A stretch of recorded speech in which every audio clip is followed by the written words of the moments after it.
আমি এখন সাংহাইতে ভাবলাম যে একটা ভিডিও বানাই, হাতে সময় আছে এখন কিছু আশপাশ দেখায় একটা ভিডিও বানাই। তো একটা পিপল স্কোয়ারে এখন আমি ওয়েট করতেছি আর কি। কিছুক্ষণ পরে এদিক থেকে রেস্টুরেন্টে যাব খাওয়া দাওয়া করতে। তো তারপরে খাওয়া দাওয়া করে তারপরে কোথায় যদি ঘুরতে যাওয়া যায় তখন যাবো আর কি। তো এখন আশপাশটা দেখাই সাংহাই কীরকম। এটা হচ্ছে আমার প্রথম এখানে আসলাম। অনেক ফরেনার সাংহাইতে, একদম মানে ফরেনার দিয়ে ভরা। একটু পরপরই ফরেনার দেখা যায় এখানে। তারা হয়তো বা জব করে, ইংলিশ টিচার অথবা এদিকে পরিবার নিয়ে থাকে। আর জায়গা এটা খুবই এক্সপেন্সিভ, মানে এক্সপেন্সিভ বলতে মাথা নষ্ট এক্সপেন্সিভ আর কি। আর এই ট্যাক্সি হতে শুরু করে তারপরে সব কিছু আর কি অনেক বেশি এক্সপেন্সিভ। তো ইনকাম যেরকম বেশি, খরচও সেরকম বেশি আর কি। এই অবস্থা। এখানে যে ছবি টবি তোলার জন্য বাচ্চাদের জন্য একটা কোম্পানি খুলছে আর কি। এখানে মানুষজন আসে ছবি টবি তুলে। আর ওইখানে হচ্ছে আপনার যে ব্রিজ, গাছপালা দিয়ে ঢাকা। এখানে তো ভ্যাকেশনের কারণে অনেক মানুষ আসছে এখানে। আমি তো টিকিট পাইতেছিলাম না, তারপরেও যে পাইছি। তো মানে কোনো একটা ট্যুরিস্ট স্পট অথবা ভিজিটে গেলে তখন দেখা যায় যে কত মানুষ ওইখানে, একদম মানে মানুষের কী বলে হাঁটা যায় না আর কি। আর মানুষ কন্ট্রোলের জন্য ওরা আবার একটা সিস্টেম করছে। আমি অন্য একটা ভিডিওতে বানাই আর কি, ভিডিও করছি ওই জায়গাটা আর কি। ফেসবুকে সময় করে পোস্ট দিব না। মানে অনেক মানুষ একসাথে হাঁটলে বড় রাস্তায় আস্তে আস্তে হাঁটে, তারপরে মানে একটা দুর্ঘটনা ঘটছিল। তো অনেক মানুষ নাকি মারা গেছে ওইখানে, একজন আরেকজনের উপরে। তো এখন হইতেছে তারা কি করছে, ওই মানুষ হাঁটাকালীন সময় ভাগ ভাগ করে দিছে মানুষগুলারে। যে কিছু মানুষ হাঁটার পরে ওই তারা যে সোলজার্স আছে তাদের দিয়ে আর কি পুরো রাস্তা থামায় দেয়। তো এক ঝাঁক মানুষ গেলে কিছুক্ষণ পরে আবার আরেক ঝাঁক ছাড়ে। তো এরকম করে ভাগ ভাগ করে কিছুক্ষণ পর পর মানুষ আর কি থামায় দেয়। দেখলাম যে না, ইফেক্টিভ আর কি। তো কিছুটা স্পেস তৈরি হয় মানুষ হাঁটার জন্য। আর সাংহাইতেই আমি প্রথম জ্যাম দেখলাম, যে ট্রাফিক জ্যাম অথবা মানে সিগন্যালের কারণে আর কি ট্রাফিক জ্যাম একটা তৈরি হয়। এছাড়া সেরকম আমি চায়নাতে আর কোথাও এরকম দেখি নাই যে ট্রাফিক জ্যাম। কারণ রাস্তা বড় বড়, মানুষ কম। সাংহাইতে অনেক মানুষ। তো অনেক মানুষ বলতে এখন ঘুরতে আসছে অনেক মানুষ। তো এরপর আবার যাবে চলে যার যার বিভিন্ন প্রভিন্সে, ওইখান থেকে আবার কাজ টাজ করবে আর কি। আর আরেকটা জিনিস দেখলাম যে খুব বড় বড় ব্র্যান্ড সব এখানে, এই লুইস ভিটন থেকে শুরু করে আবিজাবি, খুবই নামি দামি ব্র্যান্ড আর কি, ইন্টারন্যাশনাল ব্র্যান্ড।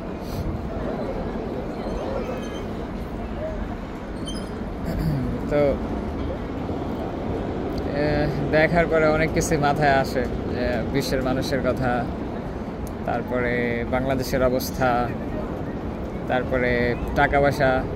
তো বাংলাদেশটা আসলে অনেক গরিব এইসব দেশগুলোর সাথে, মানে এইসব সিটির সাথে কম্পেয়ার করলে। বাট এটা হইতেছে খুবই উন্নত একটা শহর, বাট চায়নাতে অনুন্নত শহরও আছে।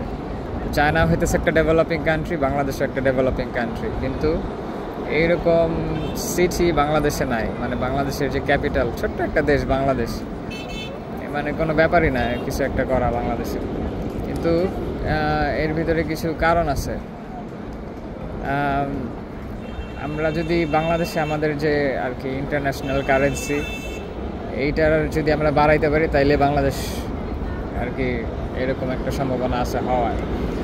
আর যদি মানে ব্যাপারটা হচ্ছে এরকম যে আমাদের বাংলাদেশে কিছু টাকা আছে, এটা আমরা জাস্ট এক হাত থেকে আরেক হাতে দেই। বাট এই সংখ্যাটা বাড়ানোর জন্য আমরা আমাদের মানে বাইরের থেকে টাকা আনতে হয়, যেটার জন্য চায়না আর কি খুবই চালাক। তারা এরকম কিছু সাইট বানায়, কিছু বিল্ডিং বানায়, তারপরে সেটা আর কি ট্যুরিস্ট স্পট হিসেবে তুলে ধরে। আহামরি কিছুই নাই। আমি এর আগে এসে গেছিলাম, ওই জেজিয়াং হাংজোতে গেছিলাম, একটা লেক, ওই লেকে একটা আধ্যাত্মিক একটা স্টোরি বানাইছে তারা, মানে যে আদিমকাল থেকে একটা স্টোরি, যে কে নাকি কি করে মানে কি করছে, একটা নদী হয়ে গেছে এখানে এখন মানে একটা স্টোরি বানাইছে আর কি বুগিচুরি। তো এখন অনেক মানুষ যায় এই লেক দেখতে, হাঁটাচলা করে। তো আশপাশ সুন্দর বানাইছে, অনেক বিশাল বড় একটা এরিয়া, রাস্তাঘাট বানাইছে। তো এই তো সব অবস্থা। তো বাংলাদেশে এরকম অনেক জায়গা আছে, যেরকম আমরা সুন্দরবনকে বানাইতে পারি অথবা কক্সবাজারকে বানাইতে পারি, হ্যাঁ। তো তারপরে আমরা হাইলাইট করতে পারি বিশ্বের কাছে। বাট আমাদের ইন্টারন্যাশনাল মানে মানুষ যেরকম আসে, এখন এখানে কারা আসে? যাদের টাকা পয়সার কোনো প্রবলেম নাই, টাকা পয়সার যাদের কোনো প্রবলেম নাই, তারা আপনার অন্য কিছু নিয়ে চিন্তা করতে পারে। যেরকম আমি কোনো নতুন একটা কিছু উদ্ভাবন করি অথবা ঘুরতে যাই, হ্যাঁ। এখন আমার কাছে টাকা আছে, আমি এরকম কোনো জায়গায় যাব না যেদিকে আমি ব্যাড সার্ভিস পাই। আমি ভালো রেস্টুরেন্টে যাব, হ্যাঁ, যে খুব দামি, আর মানে মানুষ এই কারণেই টাকা একটু বেশি দেয় যেন সার্ভিসটা ভালো পায়। তো আমরা সেটা চিন্তা করি যে কীভাবে একটু টাকা পয়সা সেভ করা যায়, কীভাবে একটু কম খরচ করা যায়, বাট এইভাবে ওরা চিন্তা করে না আর কি। তো ওরা চিন্তা করে যে কি ইজি কোনটা। তো তার মানে এই না যে টাকা পয়সা ছাড়া মানুষ নাই, আছে, এখানেও আছে, এখানে অনেক শ্রমিকরা আছে। আর এটা কি প্রয়োজন, সব জায়গায় প্রয়োজন তাদেরকে এরকম মানুষ যারা নাকি এই কাজগুলো করে, যে অন্য কেউ করতে চায় না। যাদের টাকা আছে তারা যে কাজগুলো করতে চায় না, ওই যেমন ফুড ডেলিভারি অথবা যে ক্লিনিং, এগুলোর জন্য মানুষ থাকে। তো এই আর কি। তো এখন হইতেছে বাংলাদেশে যদি এরকম ট্যুরিস্ট স্পট বানাইতে পারে, রাস্তাঘাট ভালো করে, যাতায়াত সিস্টেম ভালো করে, তারপরে যে জ্যাম ট্যাম যেন না থাকে, সব কিছু ঠিক থাকলে তারপরে আর কি মানুষ অ্যাট্রাক্ট করা যায়। আর মানুষ অ্যাট্রাক্ট করা গেলে তখন আর কি বৈদেশিক মুদ্রা যেটা বলে, এটা বাংলাদেশে আসবে। মানে ব্যবসা বিজনেস তো আছে, বাট এটা একটা ওয়ে আর কি, যেটাতে চায়না খুব ভালো, এটাই বলতেছিলাম। কারণ বাংলাদেশে কয়টা ফরেনার দেখা যায়, ছোট্ট একটা এরিয়াতে বাংলাদেশে গেলে দেখা যায় যে কয়েকটা ফরেনার ওই ঝড়ে বাগে। আর এখানে মানে তারা ফ্যামিলি নিয়ে থাকে, অনেক ফরেনার আর কি অহরহ দেখা যায় এই বড় বড় সিটিগুলোতে। কারণ কি? কারণ তারা এই চায়নাতে কি বলে, চায়নাকে তাদের দেশ থেকে ভালো মনে করে, তাদের দেশ থেকে ভালো সুযোগ সুবিধা তারা পায়, এই কারণে তারা এখানে থাকে, আরও বিদেশিদের অ্যাট্রাক্ট করে। যেরকম এই জায়গা যদি পপুলার না হইতো, আমিও তো আসতাম না, আমি তো এই সাংহাইয়ের টিকিট কিনতাম না, তাই না? আমিও আসছি কারণ হইতেছে যে সাংহাই মানে বিশাল জায়গা, বিশাল স্পট, ইন্টারন্যাশনালি রেনাউন্ড। তো চাইলে বাংলাদেশটাও করা সম্ভব এরকম, আহামরি কিছুই না। এই যে রাস্তাঘাট, তারপরে যে এরকম কি বলে সাজানো গোছানো, এরকম একটা কিছু বানায় ক্যামেরা লাগাই দিতে হবে সব জায়গায়। এখানে সব জায়গায় ক্যামেরা, এখানে সব জায়গায় ক্যামেরা, এই যে বিশাল বিশাল ক্যামেরা, তারপরে কি বলে এখানে সেখানে, তারপরে ক্লিনার আছে অনেক।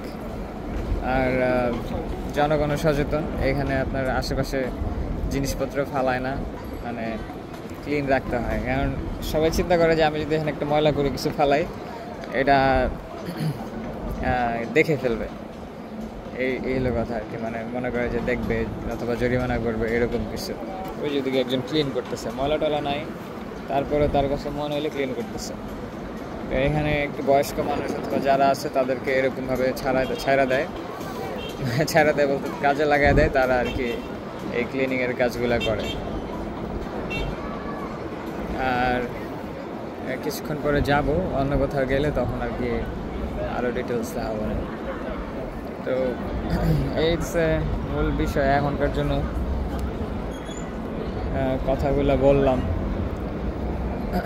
আর একটা জিনিস মনে হয় যে আমি এখানে যেহেতু একটা অল্প সময়ের জন্য আসছি, একটা টাইমের একটা বিষয় আছে, যে 2 দিন আমি থাকবো, 2 রাত, আজকে রাত থাকবো, কালকে ইনশাল্লাহ আমি আমার প্রভিন্সে চলে যাব। তো মাথায় যেটা আসে সেটা হইতেছে যে আমি যেরকম এখানে 2 দিনের 2 রাতের একটা ট্রিপ নিয়ে আসছি, আমি আবার আমার প্রভিন্সে চলে যাব। তো এই বিষয়গুলো এরকমই মনে হয়। এই যে এত বড় লোক, এত বড় বড় বিল্ডিং, এখানে কোটিপতি যারা আছে তারাও একটা সময় নিয়েই আসছে। মানে হলো একটা সময় পরে যে এত টাকা পয়সা, মানে তারা হচ্ছে একটু শান্তিতে বসবাস করতে চায় এই আর কি, তারপরে শেষ, ডেড। তো এই আর কি, আমি যে প্রভিন্সে থাকি এরপর আবার ওটাতে চলে যেতে হবে। তো তখন আবার এটার কথা মনে হলো যে অনেকেই তো চলে যাবে, অনেকেই যখন চলে যাবে তারপরে মনে হলো যাচ্ছে সবাই তো চলে যাবে। ব্যাপারটা এরকম আর কি। প্রথমে মনে হচ্ছে যে আচ্ছা আমি তো চলে যেতেছি, যে এদিকে যারা থাকে, এদিকে যারা বসবাস করে তারা নাকি কতই শান্তিতে আছে, এরকম মনে হয়েছে আমার কাছে প্রথমে। যে বিশাল সিটি, হ্যাঁ, যাদের টাকা পয়সা আছে এরকম একটা সিটিতে থাকতেছে, তারা তো খুব ভালো আছে। আমি যদি এখানে থাকতাম তাহলে তো খুব ভালোই হতো। পরে চিন্তা করলাম যে আমার মতো অনেকেই তো ঘুরতে আসছে, তারাও চলে যাবে। এরপরে আবার চিন্তা করলাম সবাই তো চলে যাবে। মানে চিন্তাটা ভালো আমার কাছে মনে হইলো। তো এটা আবার আমার মাথায় চিন্তা দেয় যে তাহলে যারা অন্য প্রভিন্সে থাকে তারা কি দোষ করছে? আমাদের সবার কাছে যদি টাকা থাকতো তাহলে সমস্যা কি ছিল? যে চলার মতো একটা টাকা পয়সা থাকতো, আমরা যে লেভেলেই আছি, কেনাকাটা করা, খাওয়া দাওয়া করা, বেসিক যে নিডসগুলো আছে এগুলোতে যদি কোনো অসুবিধা না হতো তাহলে তো ভালোই হতো, এটা মনে হতেছিল আর কি আমার কাছে। তো কিছু মানুষ আছে আর কি খুব বেশি স্ট্রাগল করে টাকার জন্য, ওই জিনিসটাই খারাপ লাগে।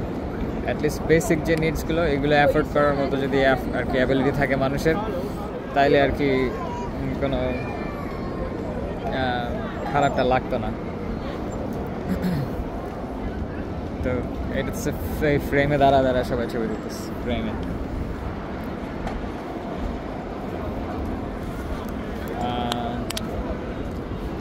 আর ভিডিও বানাবো আমি পরে।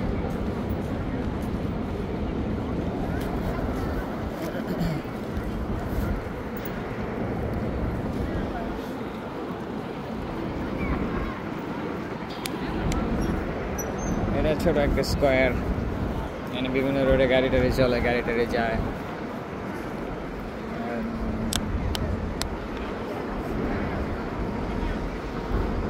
এর আরেকটা বড় সিটিতে গেছিলাম, হাংজো হচ্ছে বড় একটা সিটি, ওইখানেও ভালোই লাগছিল। তো সাংহাইও দেখলাম ভালো, হাংজো ভালো, সাংহাইও ভালো। তো এইসব জায়গাগুলো আর কি তারা খুবই ডেভেলপ করছে। অন্যান্য সিটিগুলো আর কি কোনোরকম চলে, আর গ্রামের সাইডে তো আছেই। আমার মনে হয় সবাই প্রাপ্য এই ফ্যাসিলিটিগুলো পাওয়ার। পৃথিবীর সবারই এরকম ফ্যাসিলিটিস পাওয়া উচিত। আর মন মানসিকতা, আমরা বাংলাদেশের কথা বললেই বলে যে বাঙালি খারাপ, বাঙালি খারাপ। সবাই যদি বলে বাঙালি খারাপ, তাহলে আসলে খারাপটা কে? খারাপটা হইতেছে তারা যারা নাকি ওই সিসি ক্যামেরায় দেখা যায় ওই যে ওই মারামারি করে, রাজনীতিবিদরা কি বলে যে পোলাপাইন একজন আর একজনের উপরে। এইরকম যদি মন মানসিকতা থাকে যে দেশের ভিতরে আমরা একটা আরেকটারে মায়েরা আমার লাভটা কি? আচ্ছা ঠিক আছে, 2টা দল, তারা ক্ষমতার জন্য মারামারি করে কয় টাকা বার নিবি? একজনের টাকা আরেকজন না হয় নিয়ে বড় লোক হইলি কয়েকদিন থাকলি। এইটা তো সব সেলফিশ চিন্তা ভাবনা। দেশের জন্য যদি কেউ কাজ করে তারা তো কখনোই মারামারি করবে না। তো দেশে যদি ক্ষমতায় কেউ আসতে চায়, এরকম একটা দল আসতে হবে যারা মারামারি করে না। অবশ্য মায়ের খেলে যদি মায়ের দেয়, এরকম দলের কথা আমি বলতেছি না, বাট মারামারি করে, হুমকি দেয়, হ্যাঁ, যে তারপরে আমরা তো জানি যে কোন দলের কি অবস্থা। আমরা তো এর আগে দেখছি, দুইটা দল ছাড়া তো বাংলাদেশে আর কোনো দল নাই। এখন জামাতের একটু দেখা যায় যে টিভি চ্যানেলে। তো যাই হোক, এই হলো কথা আর কি। তো দেশকে যদি কেউ আসলে পছন্দ করে, দেশের জন্য কিছু করা সম্ভব। চায়নাতে তো রাজনীতি নিয়ে কথা বলা নিষেধ একদম, রাজনীতি একটা দলই। কিন্তু এখন একটা দল থাকলেও তারা আর কি এইভাবে মেনটেন করতেছে আর কি। অনেক ব্যাড সাইড আছে, আমি ব্যাড সাইড নিয়ে এখনও কথা বলি নাই। চায়নাতে অনেক ব্যাড সাইড আছে, বাট এই ফ্যাসিলিটিসগুলো জনগণ পাইতেছে। বাট ডোনাল্ড ট্রাম্পের ডোনাল্ড ট্রাম্পের ইসের পরে, ট্যারিফের পরে এখন আর কি অবস্থা আরও খারাপ চায়নার। অনেক কোম্পানি বন্ধ হয়ে গেছে, অনেক ব্যবসা বন্ধ হয়ে গেছে, অনেক মানুষের খুবই খারাপ অবস্থা। তো অনেক মানুষের খুবই খারাপ অবস্থা এখন। বাট চায়না এগুলো হাইড করার চেষ্টা করে, বলে যে আমাদেরকে এগুলো কোনো ব্যাপার না, ট্যারিফ। চায়না উল্টা ট্যারিফ দিছে।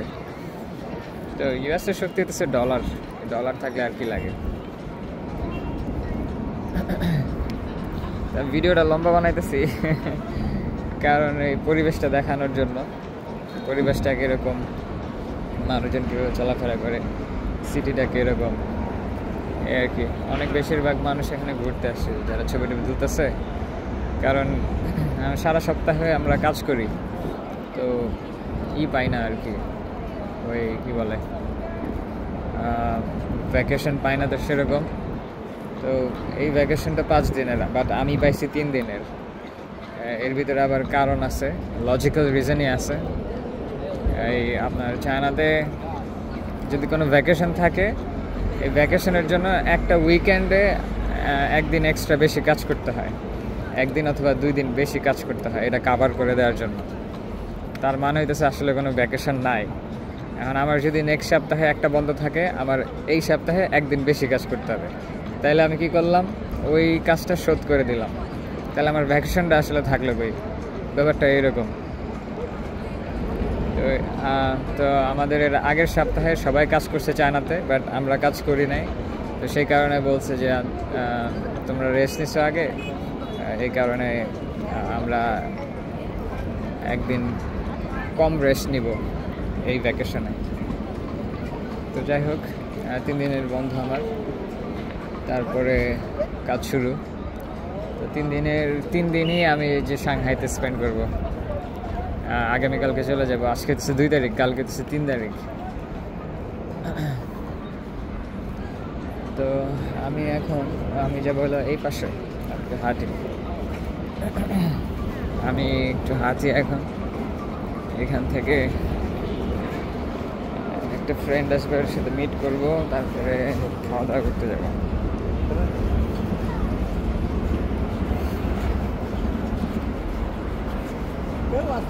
এই যে মানে ডিজাইনগুলো সুন্দরই লাগে, এগুলো তো কারো পরিকল্পনা, তাই না?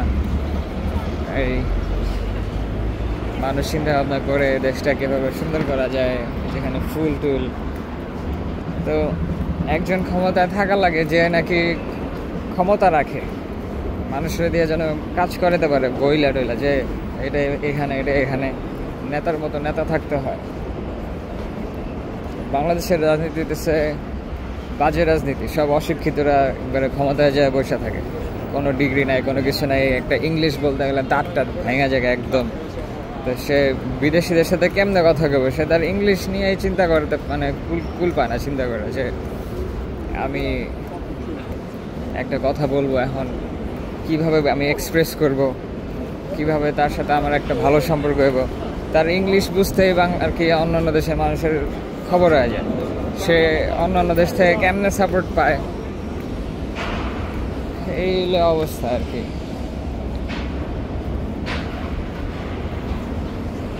সাপোর্ট তো দূরের কথা, তার কথা বুঝতেই মানে মেজাজ খারাপ হয়ে যায়। 2-1টা কথা বলে, খালি প্রশ্ন করে, ওর উত্তর কোনো রকম দেয়। আর বাংলাদেশে বুঝায় পুরো ওয়ার্ল্ডের কাছে যে আফ্রিকার মতো, যে না খায়, তারপরে দুর্ভিক্ষর মতো অবস্থা। এখানে চায়নাতে আমি যদি একটা চাইনিজকে জিজ্ঞেস করি যে তুমি কোন দেশে যাইতে চাও ভবিষ্যতে, ওইকে বুঝি আমি কোথাও যাইতে চাই না, আমি চায়নাতে সেটেল হতে চাই। হ্যাঁ, আমি চায়নাতে থাকতে চাই। কয় যে সে চায়নারই পছন্দ করে, সে চায়নারই লাভ করে, ওটা এরকম কয় আই লাভ চায়না। তো এখন আমরা কয়জন বলতে পারি যে আমাদের দেশ সম্পর্কে যে আই লাভ বাংলাদেশ?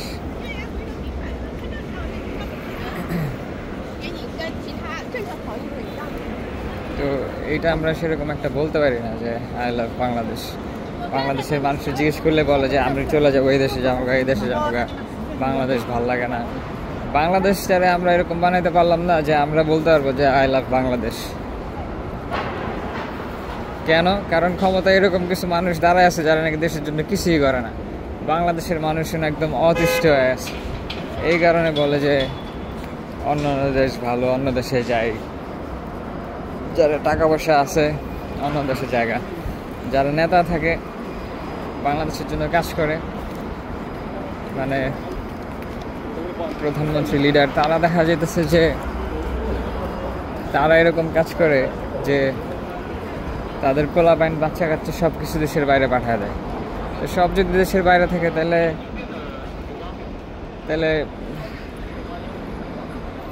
তারা দেশের জন্য করলোটা কি? মানে হইতেছে একটাই, এখান থেকে টাকা পয়সা নিয়ে বাইরে পাঠাবে যেন তার পোলাপাইন আরও ভালো থাকে। এই হলো মূল কথা। যদি আসলে বাংলাদেশ থেকে ভালোবাসে তার পোলাপাইনের আসলে বাইরে পাঠায় না। মানে নেতার কথা বলতেছি, লিডার যারা বাংলাদেশে তাদের কথা বলতেছি। তাদের পোলাপাইনের বাংলাদেশে রাখতো, বাংলাদেশের পরিবেশ ভালো করতো। তার হাতে ক্ষমতা, দেশ ভালো করে তারপরে রাখবে, কিন্তু এটা সে করবে না। বাজে একটা অবস্থা।